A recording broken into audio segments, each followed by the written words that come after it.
Welcome बच्चों, कैसे हैं आप लोग। चलो बच्चों, टॉपिक स्टार्ट करते हैं फटाफट मैकेनिक्स में, that is called friction. Friction का शॉर्ट रिवीजन करें, उसके बाद हम फ्रिक्शन के क्वेश्चन भी कर सकते हैं। तो फ्रिक्शन का अगर एक शॉर्ट रिवीजन करें बच्चों, सिंपली अभी ये मत समझिएगा कि हमने लॉ फोर्सेस के क्वेश्चन इतने कर लिए, अभी और भी करने हैं बच्चों। तो फोर्सेस के तो करने हैं, लेकिन टॉपिक साथ साथ रिवाइज करते रहें ताकि आप लोग टेस्ट भी अच्छे से अटेम्प्ट कर पाएं। आज बच्चों आपको दो तरह के टेस्ट मिलेंगे। एक टेस्ट मिलेगा फुल मैकेनिक्स का, जिसमें मैकेनिक्स के सभी टॉपिक से क्वेश्चन होंगे, और एक टेस्ट आपको दिया जाएगा सिर्फ और सिर्फ वही टॉपिक जो आज हमने डिस्कस किया है। जैसे हमने फोर्सेस डिस्कस किए हैं, तो फोर्सेस से रिलेटेड टॉपिक, तो दो तरह के टेस्ट आप लोगों को देने होंगे आज। क्लियर ना? तो मैंने यही कहा था, कोशिश यही रखेंगे कि आपको ज़्यादा से ज़्यादा टेस्ट देने को मिले। तो आपको आज दो टेस्ट देने हैं बच्चों, जो आपको शाम तक, इवनिंग तक मिल जाएंगे।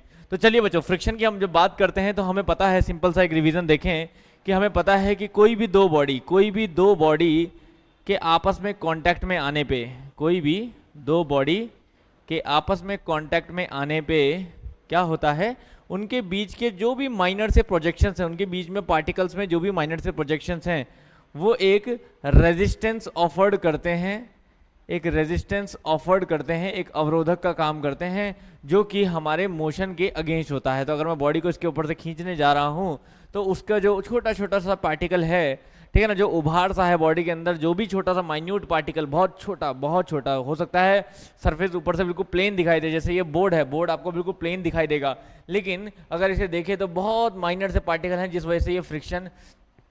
वजह से ये क्या है, जिसमें ये फ्रिक्शन लग रहा है, और वही फ्रिक्शन क्या है, मोशन को अपोज करता है बच्चों। तो इसी रेजिस्टिंग फोर्स को विच opposes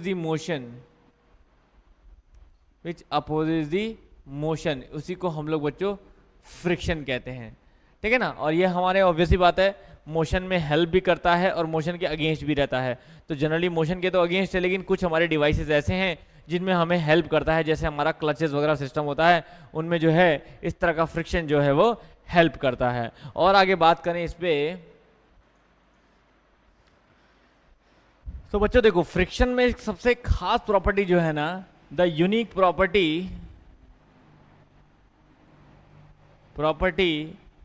in friction is that it changes its magnitude.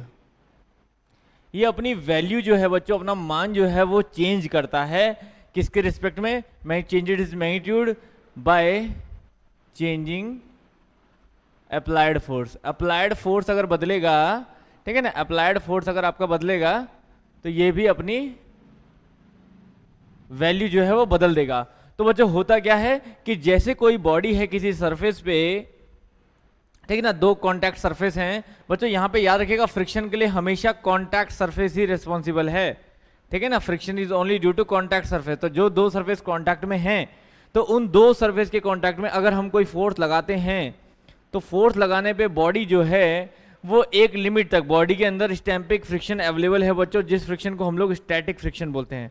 कि मीन्स मैंने फोर्स अप्लाई किया लेकिन बॉडी मूव नहीं करी, तो स्टैम्प पे जो फ्रिक्शन डेवलप हो रखा है बॉडी में, that is called static friction. लेकिन हिज स्टैटिक फ्रिक्शन की वैल्यू जो है वो एक लिमिट तक बढ़ सकती है, ठीक है ना। तो यहाँ पे क्या है, जैसे जैसे हम फोर्स को बढ़ाते जाते हैं, ये स्टैटिक फ्रिक्शन की वैल्यू बच्चों बढ़ती जाती है, ठीक है ना, लेकिन एक लिमिट तक, एक सर्टेन मैक्सिमम वैल्यू पहुंचने के बाद ये वैल्यू जो है वो सडन ड्रॉप कर जाती है। तो बच्चों यहाँ पे हमारी दो तीन चीज समझ में आती है कि जब भी हम फ्रिक्शन की वैल्यू देखते हैं एक अप्लाइड फोर्स के साथ साथ, तो समझ लीजिए जैसे जैसे आप अप्लाइड फोर्स लगाते हो, फ्रिक्शन की वैल्यू जो है वो बढ़ती रहती है एक लिमिट तक बच्चों, जहाँ पे फ्रिक्शन की वैल्यू जो है वो मैक्सिमम होती है।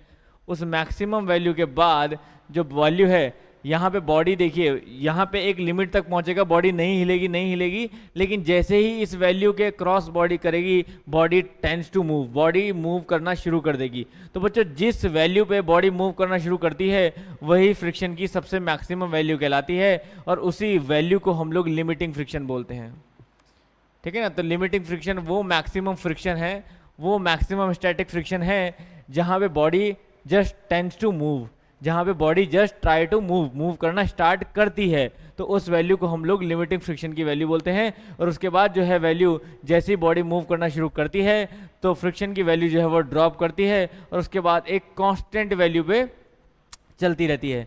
तो जिस कांस्टेंट वैल्यू पे बच्चों फ्रिक्शन की वैल्यू चलती रहती है that is called kinetic friction, that is called kinetic friction. तो मोशन के टाइम पे एक कांस्टेंट मोशन पे एक कांस्टेंट फ्रिक्शन हमारा लग रहा होता है और बॉडी मूव करती रहती है, ठीक है ना। और यहाँ पे जो हमारी value I that is called static friction, ये हमारा कहलाता है स्टैटिक फ्रिक्शन।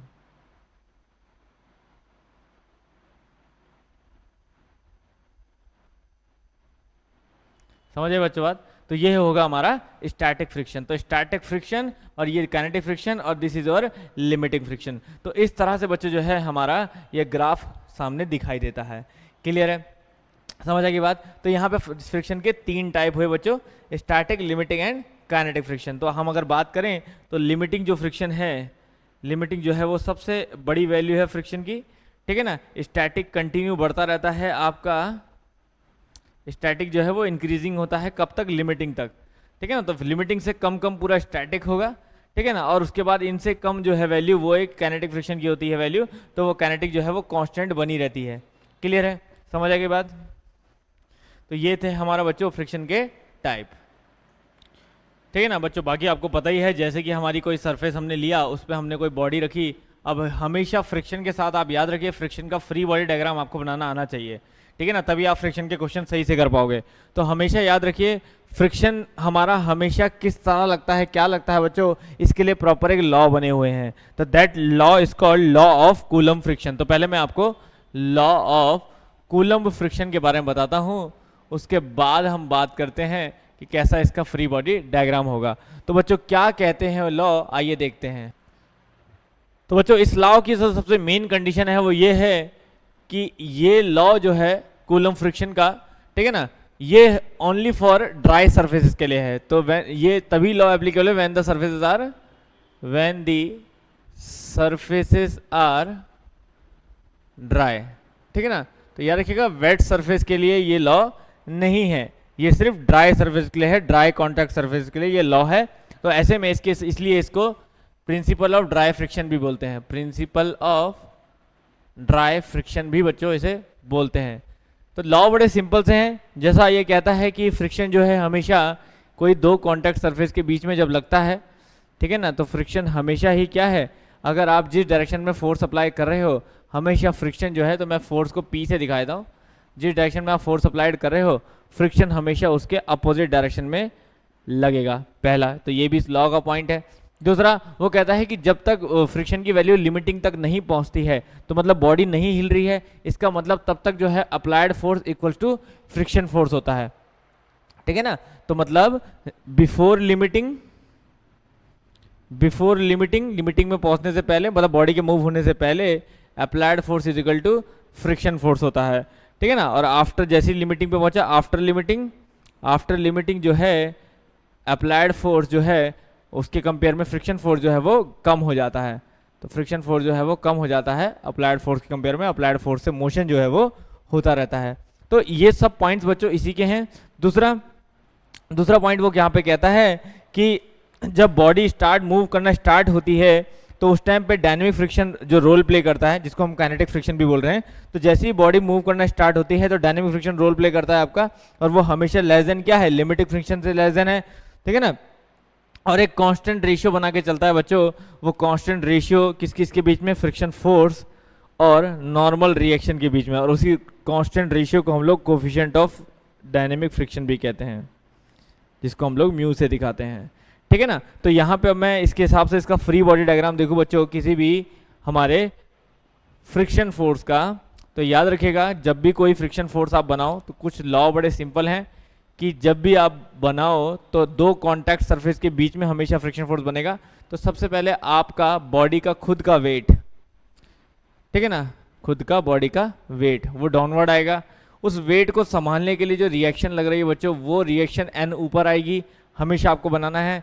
दूसरा जो भी फोर्स आप यहाँ अप्लाई कर रहे हो उस फोर्स के अगेंस्ट फ्रिक्शन जो है वो यहाँ अप्लाई होगा, जिसकी वैल्यू हमेशा म्यू एन होगी, ठीक है ना, जिसकी वैल्यू हमेशा म्यू एन होगी, F equals to mu N आप कह सकते हैं। तो ये बच्चों ये फोर्स डायग्राम हमारा हमेशा रहेगा, जो हमें हमेशा हर बॉडी के लिए बना के चलना है। जहाँ भी 2 कॉन्टैक्ट सरफेस हैं आपको ये 4 फोर्सेस दिखाने बहुत जरूरी हैं, ठीक है ना, तभी समझ लो उसका फ्री बॉडी डायग्राम या कोई भी कैलकुलेशन आप कर सकते हैं। तो ये चीज़ बच्चों ध्यान रखनी पड़ेगी आपको, क्योंकि यहीं से हम लोगों का न्यूमेरिकल सेशन स्टार्ट होगा।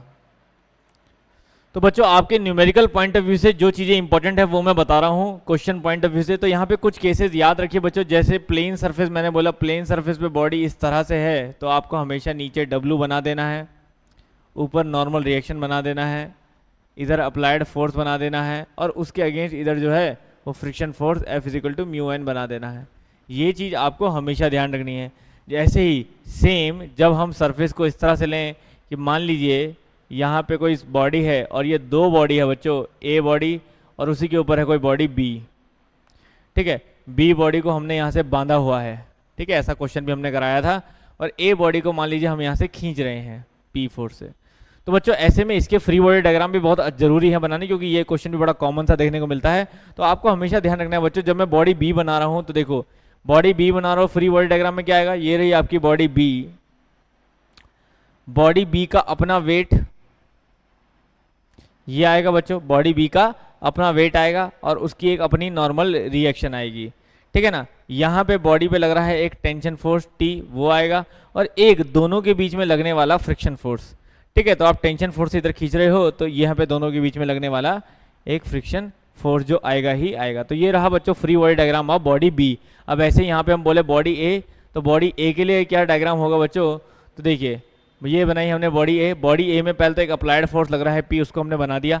अब उसके अलावा देखिए बच्चों यहाँ पे जो वेट आएगा बॉडी का, वो वेट कितना आएगा भाई, बॉडी अपना वेट भी संभाल रही है और B वाले का भी, तो बॉडी का वेट जो आएगा A प्लस बॉडी का वेट B, ये दोनों एक साथ आएगा। और उसी के अगेंस्ट यहाँ पे रिएक्शन आएगी बच्चों N, कोई दूसरी रिएक्शन, ये NA थी तो ये NB होगी कोई रिएक्शन, ठीक है ना।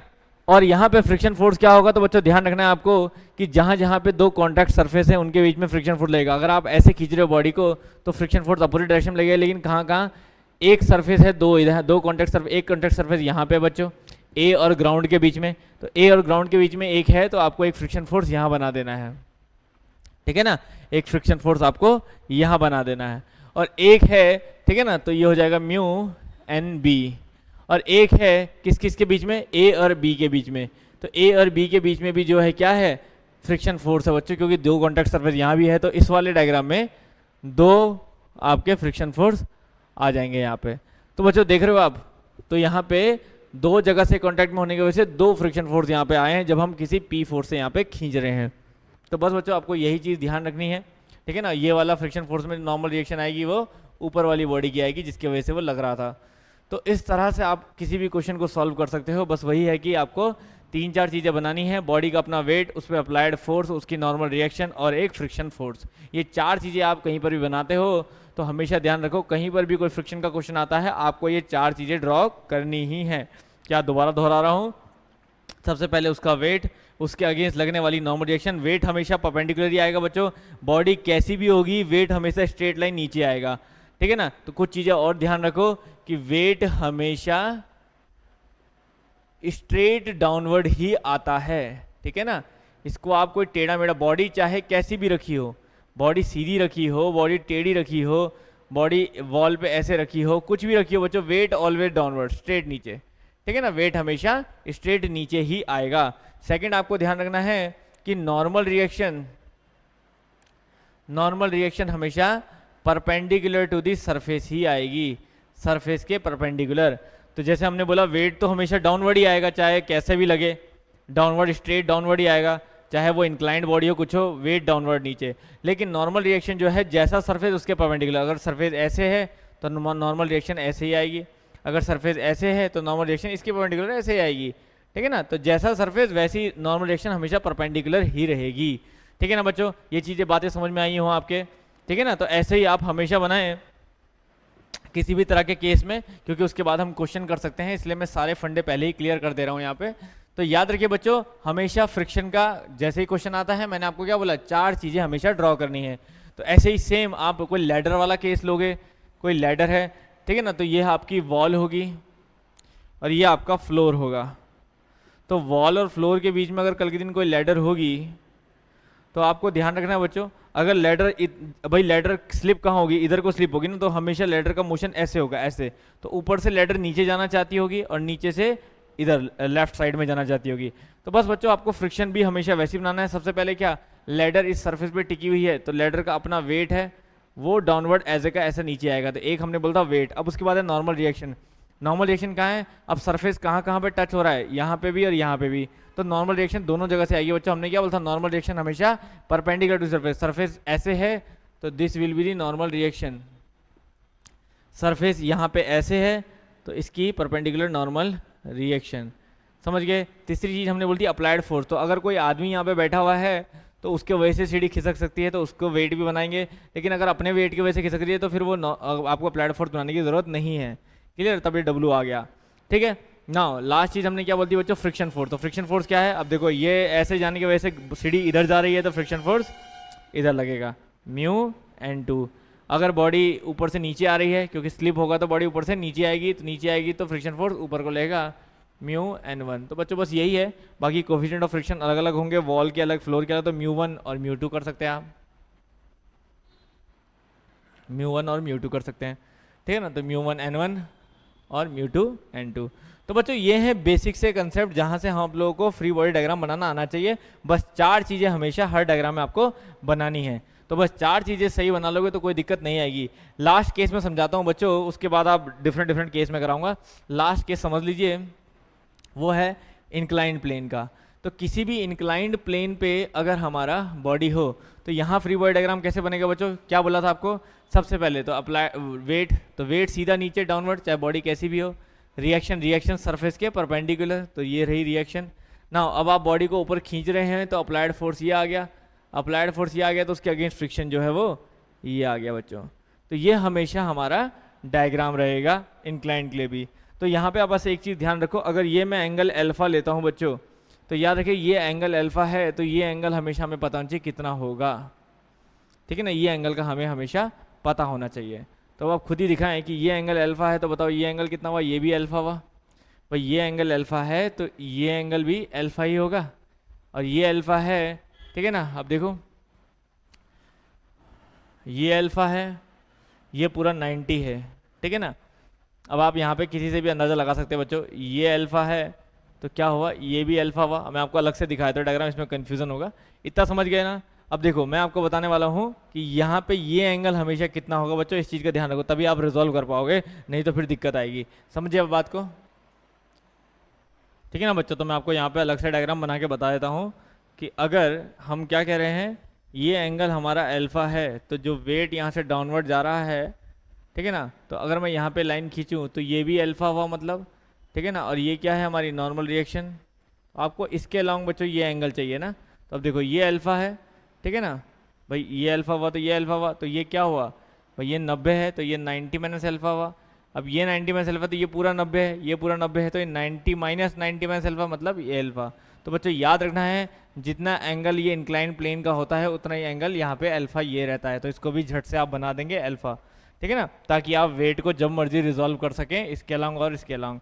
तो हमेशा वेट जब भी रिजॉल्व होगा, एक कंपोनेंट जाएगा बच्चों नॉर्मल रिएक्शन के अलाउंग, ठीक है ना, उसके अपोजिट नीचे को, that is W cos alpha, और एक जाएगा फ्रिक्शन फोर्स साइड में डब्लू साइन अल्फा। तो डब्लू साइन अल्फा ये कंपोनेंट ऐसा होगा जो डाउनवर्ड ले जाएगा बॉडी को नीचे। ठीक है, अगर हम बॉडी को ऊपर खींच रहे हैं तो। ठीक है, तो ये रहे बच्चों डायग्राम्स जो फ्री बॉडी डायग्राम हमने सीखे। आइए कुछ केसेस पढ़ते हैं।